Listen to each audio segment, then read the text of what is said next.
Environmental ইঞ্জিনিয়ারিংয়ে আজকে আমরা লাস্ট ক্লাস পড়ছিলাম সোর্স অফ ওয়াটার, ওখান থেকে শুরু করব। আমরা অ্যাকুইফার সম্পর্কে জানতে পারছি, আমরা আরও কিছু টাইপ অফ অ্যাকুইফার দেখব। প্রশ্নটাকে দেখি, ডিফাইন অ্যাকুইটার্ড। অ্যাকুইটার্ড এটা কি আসলে? It is a geological formation which does not yield water freely to fields due to its lesser permeability, although seepage is possible through it. Sandy clay, তার মানে এমন একটা এটা প্রপার্টি যার জিওলজিক্যাল ফর্মেশনটা এমন, সে তার পারমেবিলিটিটা অনেকটা কম। এখানে ইয়েল্ডও হয় না, যাতে করে ফিল্ড ওয়েলস করতে পারে, মানে সে পানি ধরে রাখতে পারে না বা পানি রিমুভও করতে পারে না যে কোনো একটা ফোর্সের মাধ্যমে। আর লাস্টে কি বলা হচ্ছে, although seepage is possible through it, এর মাধ্যমে সিপেস তৈরিতে পারে। তার মানে কি, সে তার পারমেবিলিটি কম থাকার কারণে পানি গলে গিয়ে পানির নিচ দিয়ে, মাটির নিচ দিয়ে, ভূত্বকের নিচ দিয়ে সেটা এতে চলে যায়, সমুদ্রে চলে যায়। এই সকল যেই জিওলজিক্যাল ফর্মেশন আছে ক্লে এর, এটাকে আমরা বলবো অ্যাকুইটার্ড। আবার আর এরপর একটা আছে হচ্ছে define aquifuge. Aquifuge is the geological formation which is neither porous nor permeable, and hence it neither contain nor yield groundwater. তার মানে এখানে হচ্ছে এর কাছে কোনো পোরাসও নাই, যার কারণে সে পারমেবল হবে, এবং এর কাছে এখানে কোনো কন্টেন্ট, পানি ধরার কোনো কন্টেন্টও নাই, এবং যার কারণে সে ইয়েল্ড গ্রাউন্ড ওয়াটারটা মেনটেন করতে পারতেছে না।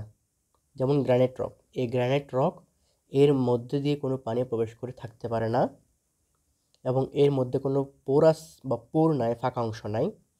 এই সকল যে রকগুলো আছে, ক্লেগুলো, মেটেরিয়ালগুলো আছে, সেগুলোকে আমরা বলবো অ্যাকুইফিউজ। Classification of aquifer. অ্যাকুইফারের ক্লাসিফিকেশন আমরা জানবো। একটা হচ্ছে কনফাইন অ্যাকুইফার, এটাকে আমরা আর্টিসিয়ানে বলতে পারি, প্রেশার অ্যাকুইফারে বলতে পারি। এরপর আছে আনকনফাইন্ড অ্যাকুইফার, এটাকে নন আর্টিসিয়ান বলতে পারি, ওয়াটার টেবিলে বলা যায়, এবং প্রিয়েটিক অ্যাকুইফারে বলা যায়।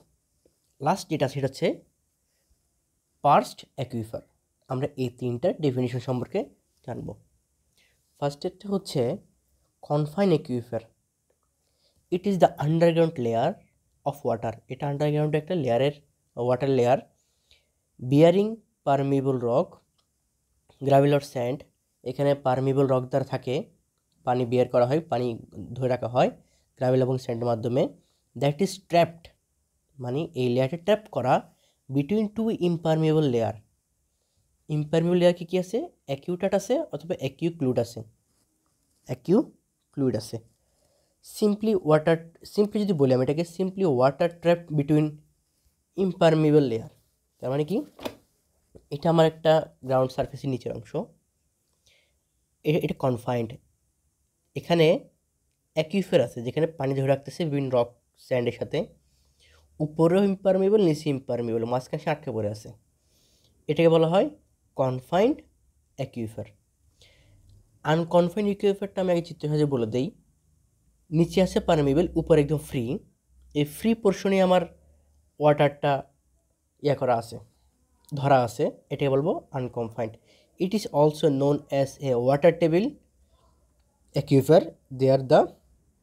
where the water table form the upper boundary. এটা হচ্ছে আপার বাউন্ডারি, গ্র্যাভিটি কি বলে, সারফেসের আপার বাউন্ডারি, যেখানে আমার পানিটা থাকে। এবার 3 নম্বর, সেটা হচ্ছে a perched aquifer. A perched aquifer refer to an aquifer that has been significantly depleted, মানে হ্রাস হয়ে যাওয়া, শেষ হয়ে যাওয়া, or dried up due to extension, অথবা শুকিয়ে যাওয়া, কারণ হচ্ছে এক্সটেশন, পানি উত্তোলনের কারণে, অথবা প্রলংড ড্রাউট, অথবা খরার কারণে, অর কম্বিনেশন অফ বোথ। অথবা এমন হতে পারে যে খরাও হয়েছে, তার আগে পানি উত্তোলন করে ফেলছে, এমন করে পানি উত্তোলন করছে যে সেই অ্যাকুইফারটা অনেকটা শুকিয়ে গেছে। ঠিক আছে এটা। এখন কোএফিসিয়েন্ট অফ পারমিয়াবিলিটি অথবা হাইড্রোলিক কন্ডাক্টিভিটি, এটা হচ্ছে কে দ্বারা প্রকাশ করা হয়? রেট অফ ফ্লোর সাথে আমরা রেশিও করব area into hydraulic gradient. Rate of flow হচ্ছে কিউ, এরিয়া হচ্ছে এ, হাইড্রোলিক গ্রেডিয়েন্ট হচ্ছে আই। এখান থেকে আমরা কিউ সমান এভি, এ কাটা থাকি ভিআই, তার মানে কি কে সমান ভিআই, অথবা ভি সমান কে আই। এটা আমরা এর আগে দেখছি। স্পেসিফিক গ্র্যাভিটি কি? Specific yield. স্পেসিফিক ইয়েল্ড হচ্ছে,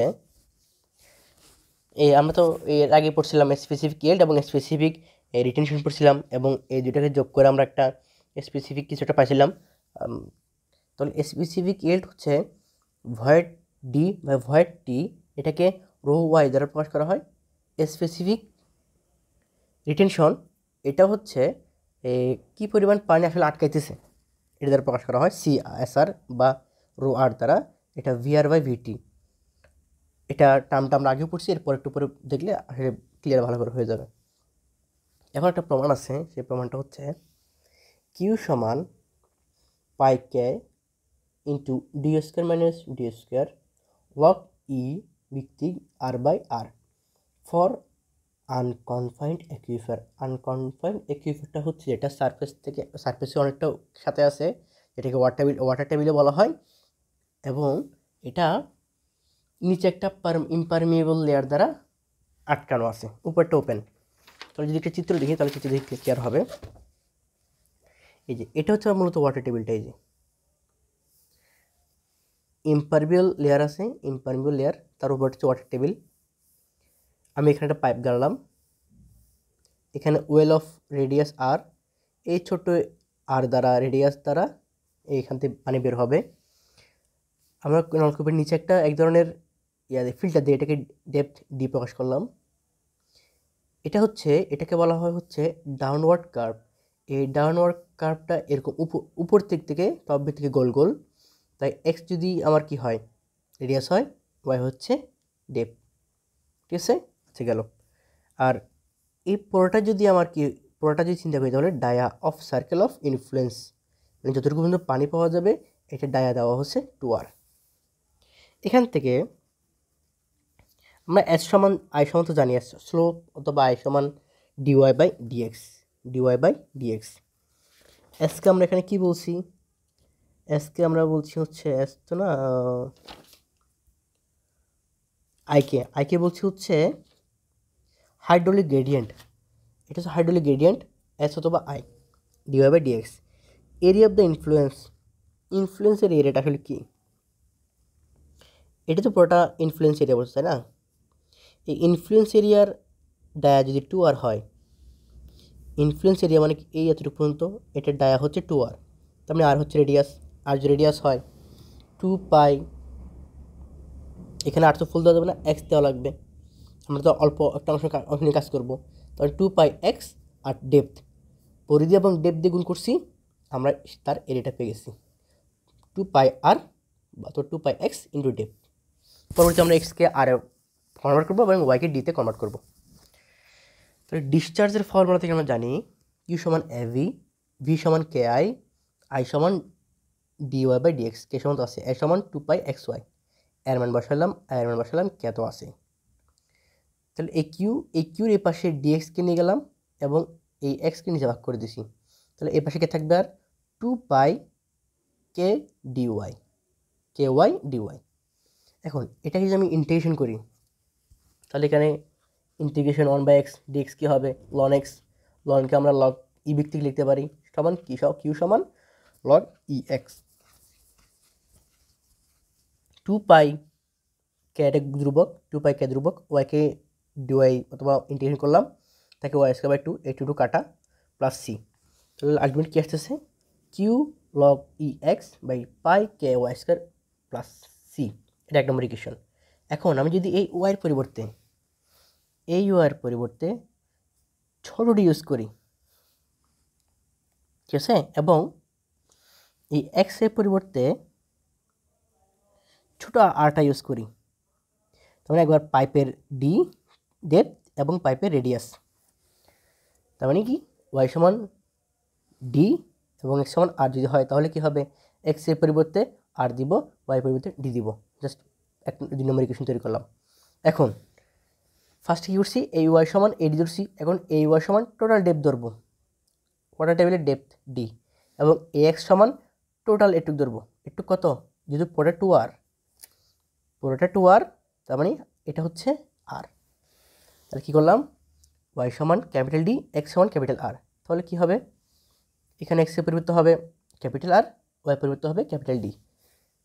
মানে এই জিনিসটাকে আমি একবার এক্সের মধ্যে আর বসাইছি স্মল আর, একবার ক্যাপিটাল আর, ওয়াইয়ের মধ্যে একবার ডি বসাইছি স্মল ডি, এবার ক্যাপিটাল ডি। এবার 3 নম্বর থেকে 2 নম্বর বিয়োগ করবো, 3 নম্বর থেকে 2 নম্বর বিয়োগ করবো। নাও 3 - 2, এই যে Q log e capital R minus Q log e small R, pi K D square minus pi K D square. এখানে C1 C2 কাটা পড়ে গেছে, সিসি কাটা পড়ে গেছে প্লাস মাইনাস হয়ে। এখানে যেহেতু লগ ফরমেশন আছে, তো কিউ লগ আর এবং এ আরকে আমি পাওয়ার হিসেবে লিখতে পারি। তাহলে কী লেখা যায়, Q log e to the power R by R. এবং এখানে পাইকে কমন নিলাম, কিউটাকে রাখলাম, লগ ই আর বাই আরকে এ পাশে নিয়ে আসলাম। তাহলে যে ফর্মুলাটা আসলো এটাই আমার ডিসচার্জ। কিসের জন্য, এটাকে আমরা কি বলছিলাম, কনফাইন্ড নাকি আনকনফাইন্ড, আনকনফাইন্ড অ্যাকুইফারের জন্য এটা হচ্ছে ডিসচার্জের ফর্মুলা। নেক্সটে আমরা পরবর্তী ধাপে যাবো ইনশাল্লাহ। আল্লাহ হাফেজ।